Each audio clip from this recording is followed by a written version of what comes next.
Man, are we feeling good?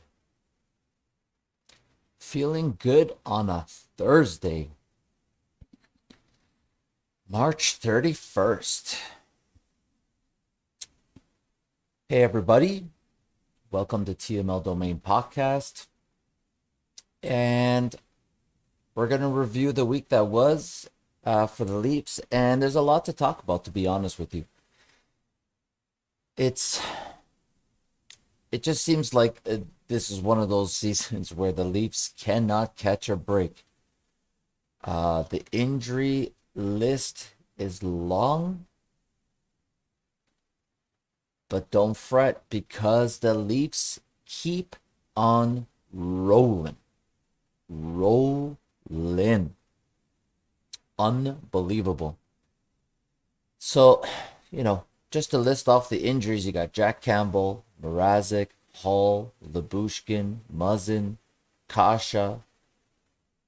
Most teams, if they lost that many significant pieces, wouldn't be competitive, let alone go ahead and beat the Florida Panthers and the Boston Bruins back to back. For all of the stuff that you hear in this market, Tampa Bay's legitimate, Florida's, the best team.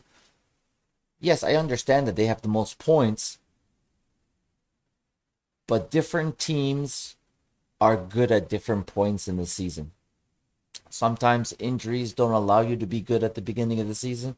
Sometimes injuries don't let you be good in the middle of the season. You have to always take stock of what teams are like when you play them, right? So Florida comes into Toronto healthy, and the Leafs win 5-2. They're up 3-2 going into the third period, and then the Leafs score two in the third period. Shout out to Ilya Mikheyev. I'll tell you right now, the NHL is not ready for Ilya Mikheyev, the goal scorer. And, he seems to have that forehand backhand move down pat. When you have speed and the goalie has to still watch the short side, and if you have the patience to be able to put the puck on your backhand and slide it around the goalie, then that's a great move, because with speed, the goalie can't react fast enough. And, he scored, two great goals. He scored shorthanded goals. And, that Mitch Marner feed to Mikheyev against Florida was something else. So it is what it is. The Leafs have injuries, and they're beating some of the best teams. And, to say the Leafs are a good team is an understatement. Everybody knows the Leafs are good. Can they be healthy? And what do they look like when they're healthy? And against the Boston Bruins, they weren't very healthy after the game. But before the game, the Boston Bruins got a rude awakening, a huge wake-up call. The Boston Bruins came into that game feeling good. They were on a streak. They were winning a lot of games. And then all of a sudden, the Leafs go up 6-1. And they have no idea what hit them. They completely blindsided everybody on the Bruins bench, had their eyes wide open and their jaws on the floor. They're like, where did this team come from? Colin Blackwell scores the first goal of that game. And that's really the Boston Bruins game was the first game that I was really impressed with Colin Blackwell. He didn't, it takes time to kind of adjust to a new team and a new situation and a new scheme. And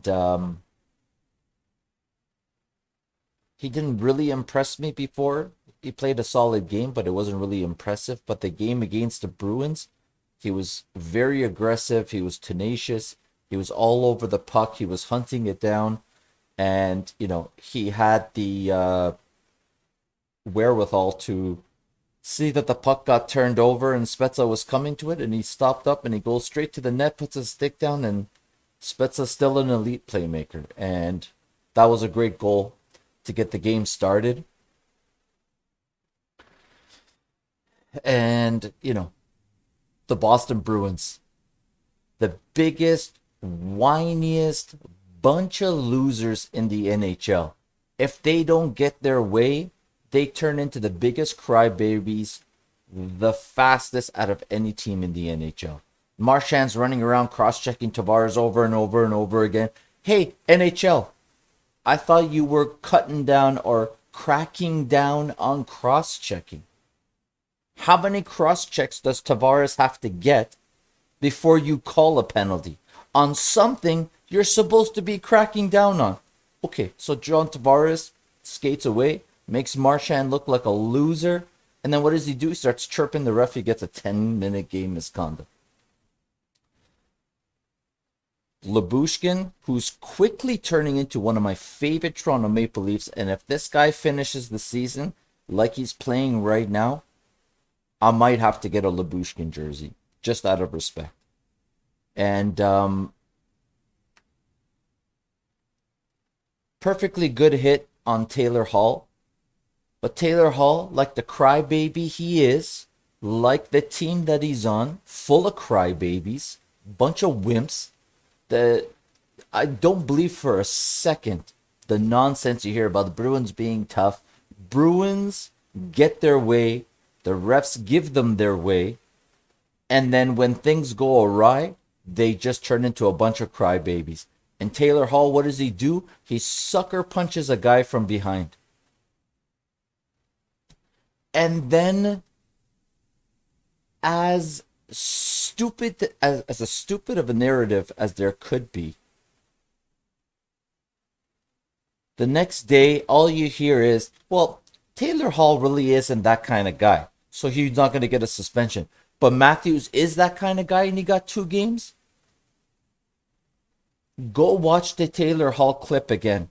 The guy coming out of the box, which I think is Charlie Coyle, puts his stick in between Lyubushkin's legs, and that's why he falls. It's a can opener situation. And then Taylor Hall drops his stick to punch the guy. He dropped his stick to make sure that he punched him, and then if there was an altercation afterwards, he didn't have his stick in his hands already. So it's not a hockey play at all. You have to be responsible for what happens on the ice. If you go to turn around and all of a sudden your stick is high and it cuts somebody, you have to be responsible for your stick. I don't understand why he's not being held accountable for this bullshit play.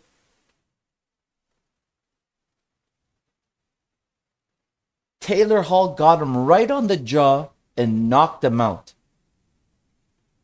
And it is a $5,000 fine. Dylan Larkin, for if I don't want to go there, but if I Google the Dylan Larkin suspension for 1 game for the exact same thing, and I make you list, and I play the clip that the NHL released, the NHL says Dylan Larkin got hit, he got off frustrated, he retaliated, used excessive force. All of these things are check marks that the NHL says in their own video, but doesn't apply to Taylor Hall.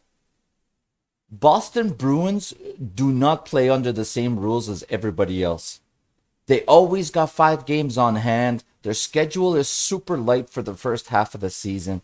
It's the same. Look at the Boston Bruins schedule every single year when the schedule gets released. By December or by January 1st, Boston Bruins will always have played the less amount of games than everybody else, so they can see where they are in the standings and where they need to go and how they need to pick it up. Their path to the playoffs is always set forth by, I got 3 to 5 games on hand. I know who I'm playing. I know who I have to beat and who I don't have to beat. The Boston Bruins are handed everything every season.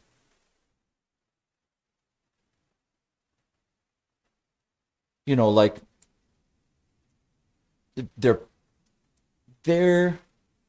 The stuff coming out of Boston is some of the most ridiculous things I've ever seen. Labushkin was flopping. He embellished.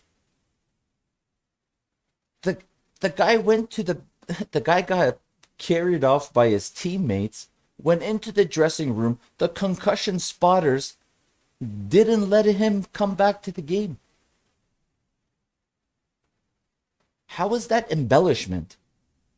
I mean, I know the Boston Bruins in the city and its fan base and the commentators like Jack Edwards. I know it's just a franchise full of homers. But come on. A punch to the jaw that knocked the guy out is a punch to the jaw who knocked the guy out. There's no embellishment. You don't embellish a concussion. The NHL concussion spotters verified it. What embellishment? Well, he embellished it, you know. Pasternak didn't really board that guy.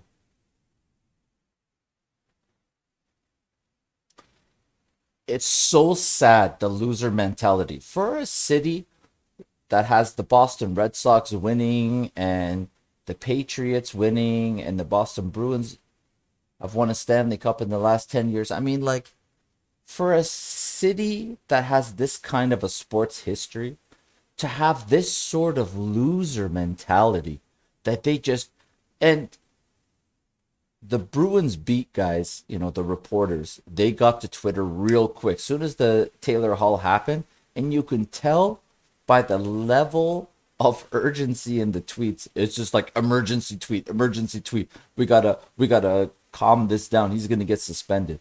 You can tell by the tweets. Oh, it's just a glove that glanced off the guy's shoulder that hit him in the face. What are you talking about?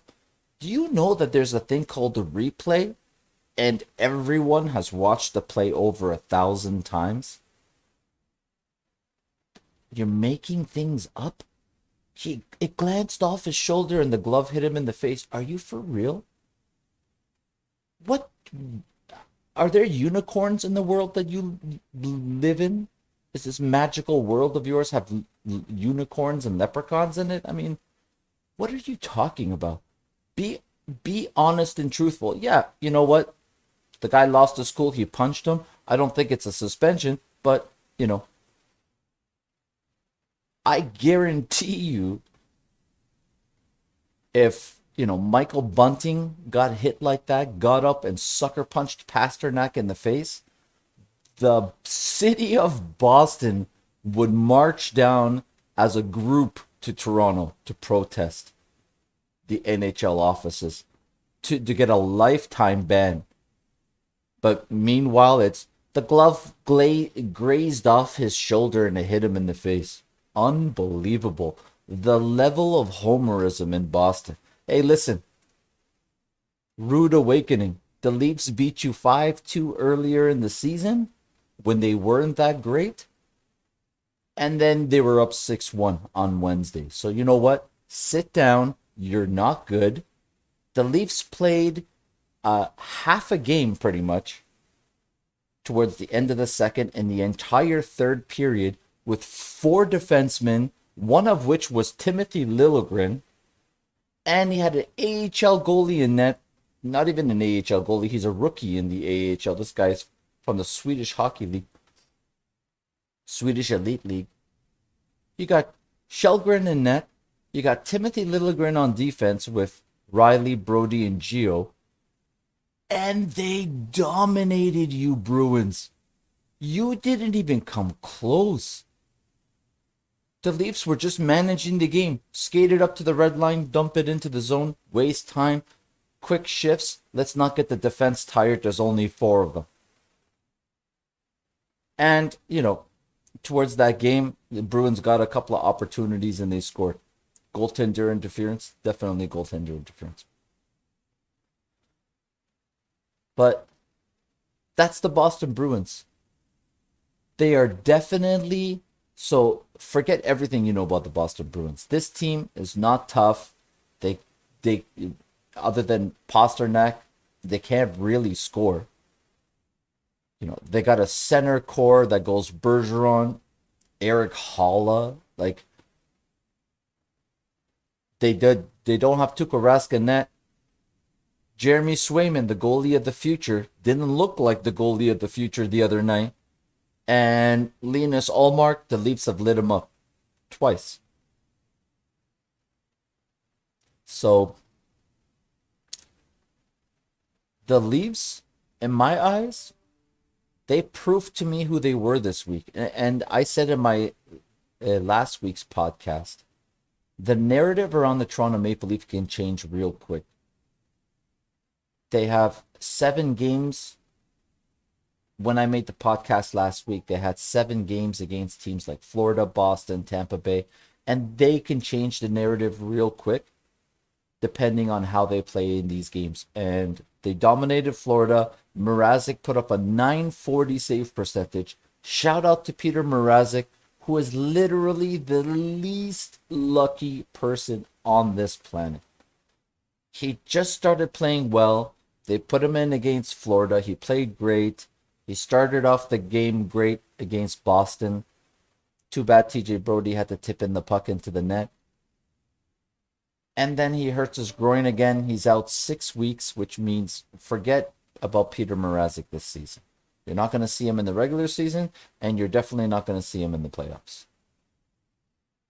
Because, after 6 weeks off and you're knee deep in the first round, probably in game 4, 5, or 6, or sorry, 5, 6, or 7, by the time Mrazek comes back, I mean, even if there is a struggle by Campbell, which, from what I hear, he's going to play Saturday. Shelgren's going to start tonight versus the Winnipeg Jets, and Campbell's going to play Saturday, so we'll see how he looks.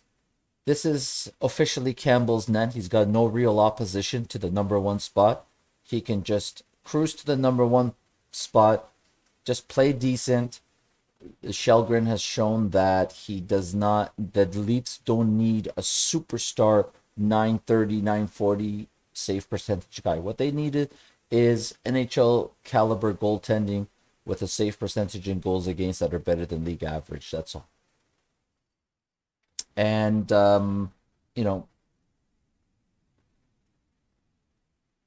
apparently, so just news and notes from tonight's game in Winnipeg. I mean, against Winnipeg. Winnipeg's missing 2 players because they tested positive for COVID, and they played in Buffalo last night, so they're going to stay in Buffalo. So Winnipeg's coming here short 2 guys, and I don't think they're going to start Hellebuck tonight. It looks like the mentality looks like they don't have their best players. Kyle Connor, I think it's Kyle Connor and who else? Let's double check. Kyle Connor.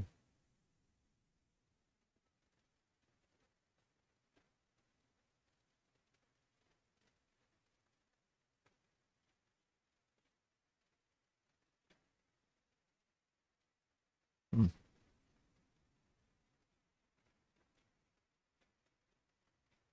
So yeah, it's Kyle Connor and another guy are missing in tonight's game.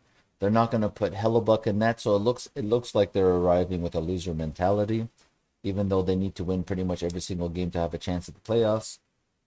I don't know what's going to happen. Shelgren's in net tonight.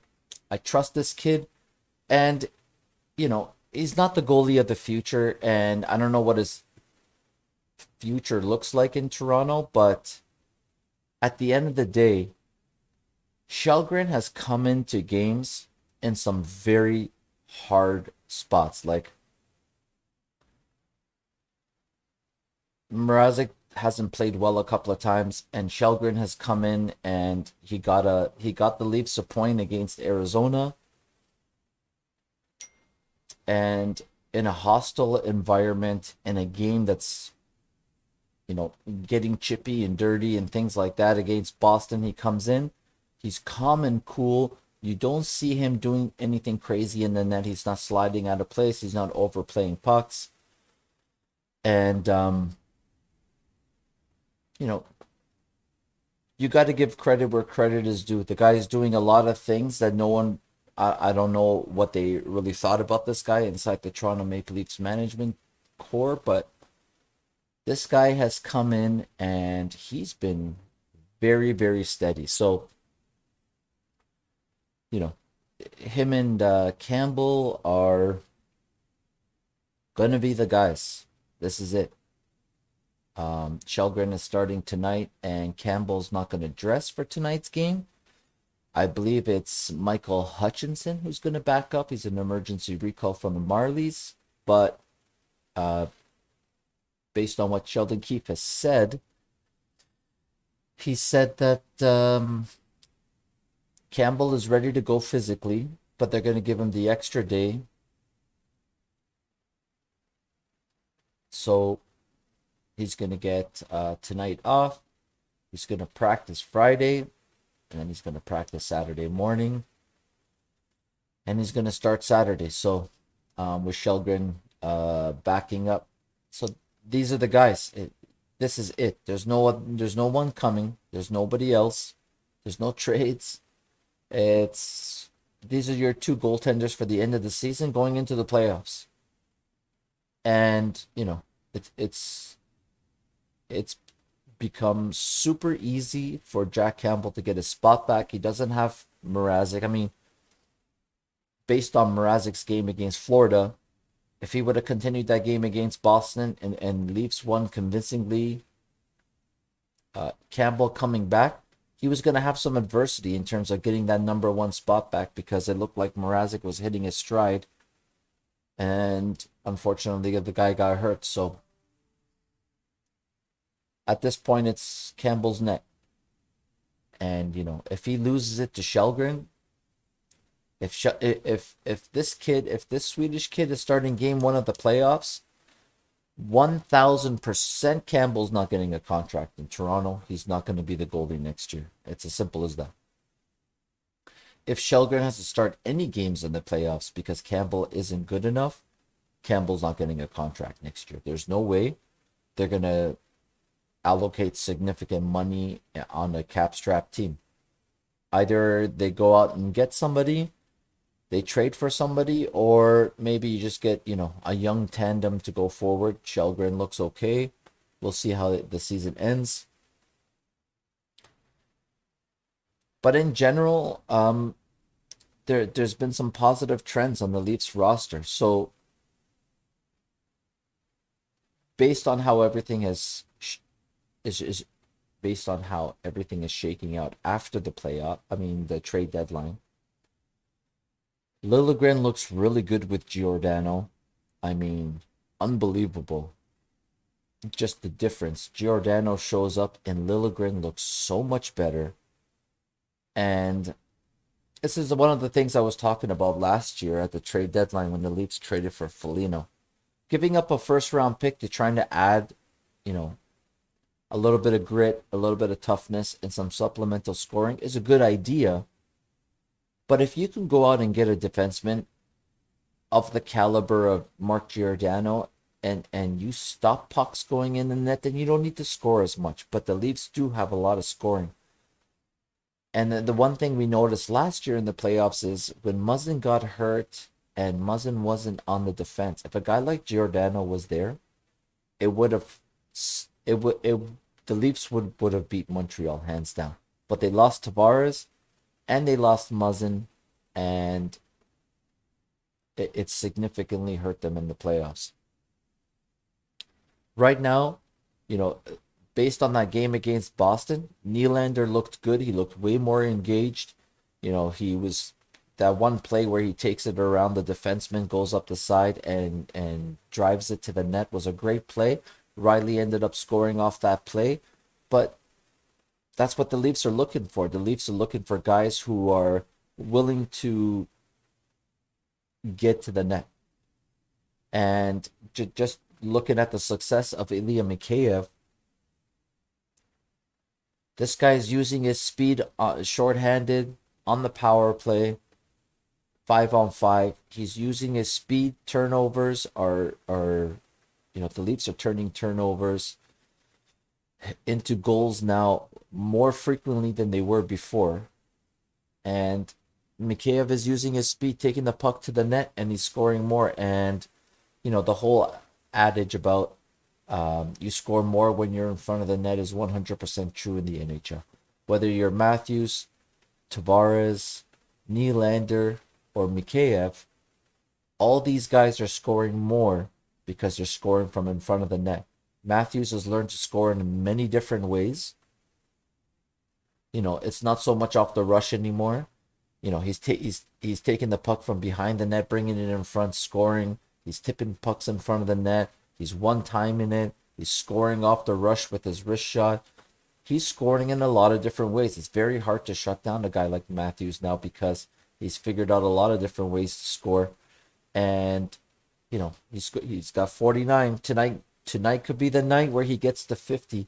It's a significant milestone. Don't let anybody downplay Matthews scoring 50 goals in a season. It's a huge deal. Anytime anybody scored 50, whether it was Stamkos or anybody else, it's like the biggest thing. Matthews scoring 50 is a huge deal. 55 is the most ever scored by a Toronto Maple Leaf in a season, Rick 5. So, can he get to 55 or can he get to 60? We'll see. There's not that many games left in the season. But as we all have seen that from Austin Matthews, he's pretty much scoring almost every single night. And if he gets a couple of bounces, 2 and 3 goal games are not out of the question. So I definitely want to shout out Matthews and Marner for how good they're playing. Bunting has slipped the last couple of weeks, but this is his first full season in the NHL, playing 82 games. And you can see how playing on that top line with the speed that they play at and the amount of physicality that's involved in Bunting's game, it's getting to him towards the end of the season. These are the dog days of the NHL season. So what you're noticing is Michael Bunting slowing down.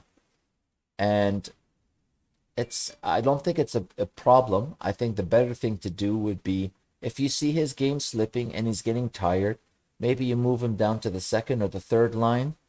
And because you've already split up Tavares and Nylander, which is a great idea. I don't buy into all this.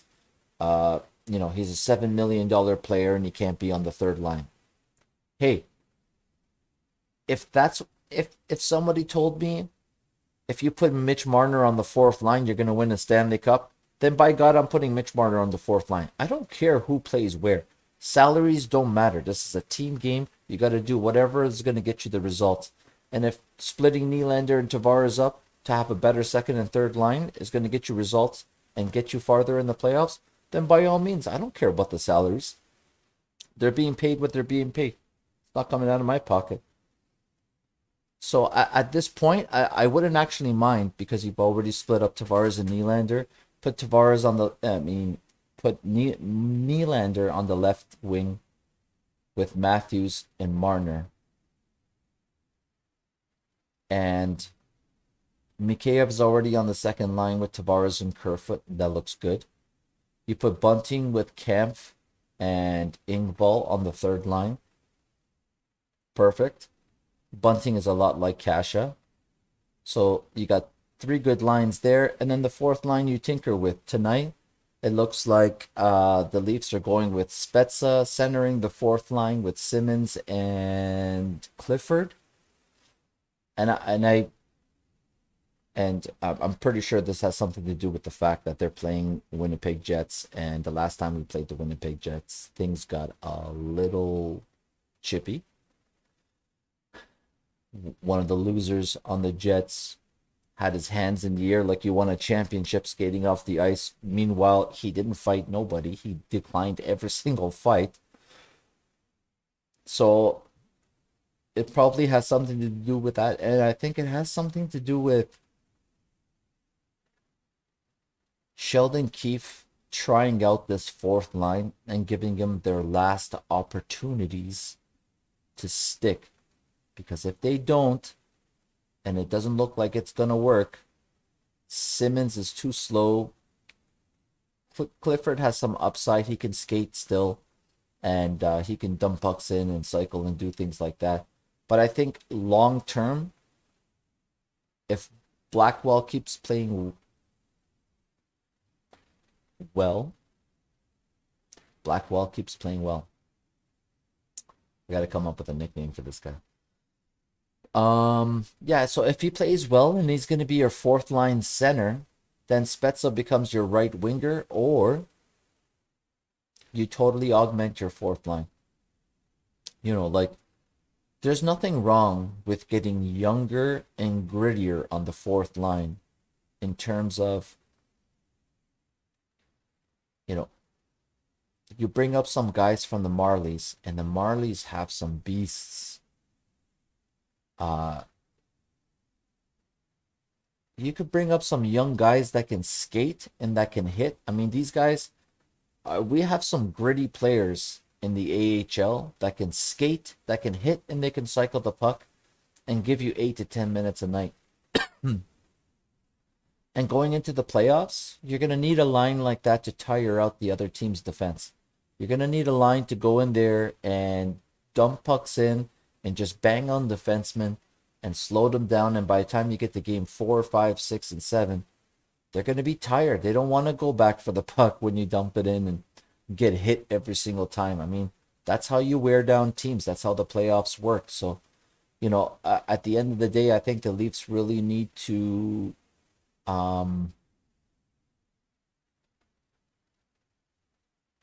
what's the word I'm looking for here?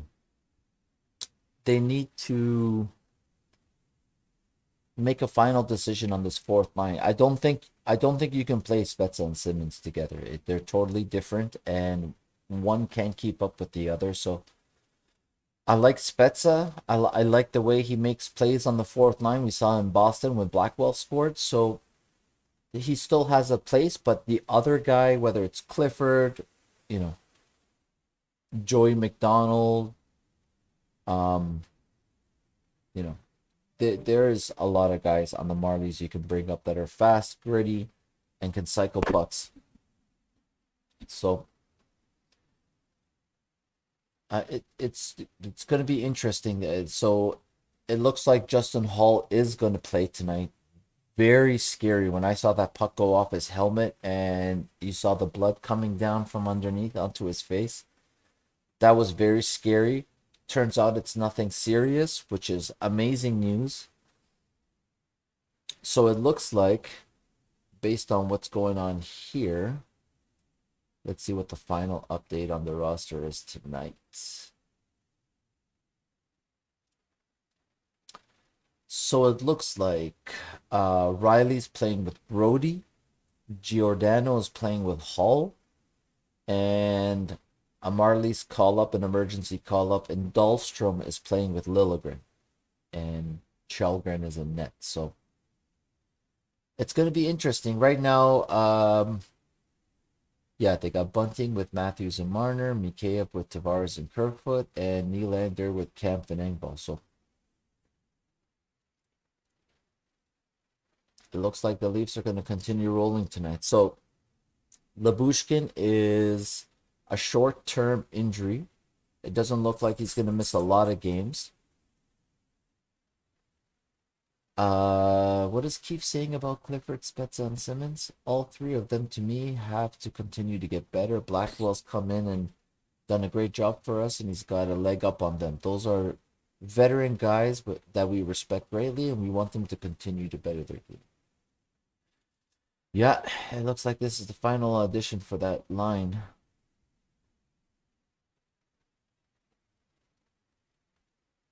Sheldon Keefe on Ilya Lyubushkin getting hurt. He's a guy who has been playing very well for us, so for him to not be available as a result of a play like that is tough to take. Definitely a one-game suspension.